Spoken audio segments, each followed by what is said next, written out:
Assalamualaikum warahmatullahi wabarakatuh. Perkenalkan, nama saya Mutia Marza dari jurusan Pendidikan Agama Islam Unit 2 semester 3. Dalam video kali ini saya akan menjelaskan tentang desain pembelajaran, kenapa harus modul ajar, dan penjelasan terkait komponen modul ajar.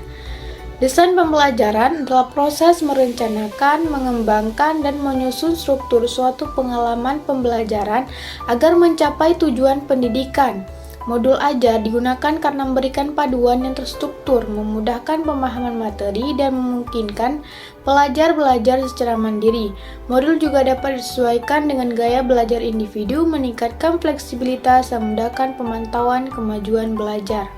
Modul ajar adalah metode, petunjuk, dan pedoman yang dirancang secara sistematis dan menarik.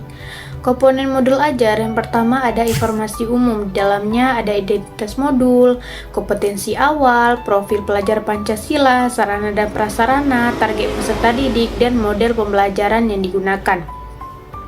Yang kedua ada komponen inti, dalamnya ada tujuan pembelajaran, pemahaman bermakna, pertanyaan pemantik, kegiatan pembelajaran, ada asesmen, dan kegiatan pengayaan dan remedial. Yang ketiga ada lampiran, di dalamnya ada lembar kerja peserta didik, kemudian penilaian sikap, kemudian materi, glosarium, dan yang terakhir daftar pustaka. Jadi yang pertama, identitas modul, ada penyusun, kemudian instansi, tahun penyusunan, jenjang sekolah, dan mata pelajaran. Kemudian fase, kalau fase A untuk kelas 1 sampai kelas 2 SD, kemudian fase B untuk kelas 3 sampai kelas 4 SD, dan fase C kelas 5 sampai kelas 6 SD, dan fase D kelas 7 sampai kelas 9 SMP, dan fase E kelas 10, dan fase F kelas 11 sampai kelas 12.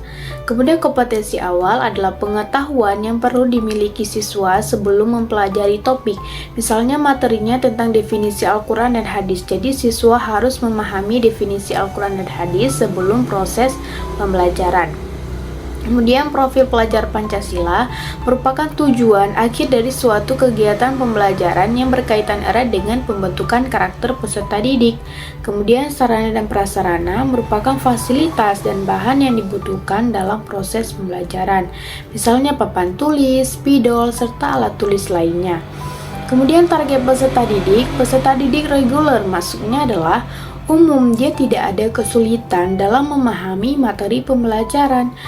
Kemudian model pembelajaran, strategi pembelajaran discovery learning adalah metode belajar yang lebih aktif siswanya dan mendorong siswa untuk mengajukan pertanyaan dan menarik kesimpulan hasil pembelajaran.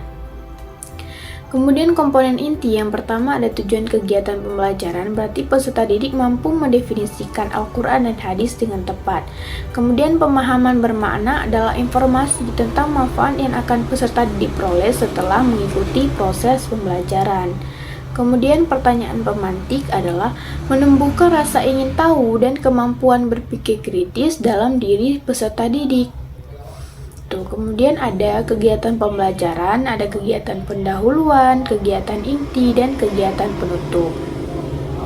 Kemudian asesmen atau penilaian, dia terbagi tiga. Yang pertama ada asesmen awal, diagnostik, kemudian yang kedua asesmen formatif, contohnya kuis, UTS, tes yang masih berjalan selama proses pembelajaran, dan yang ketiga ada asesmen sumatif, contohnya final, tes yang pada akhir proses pembelajaran.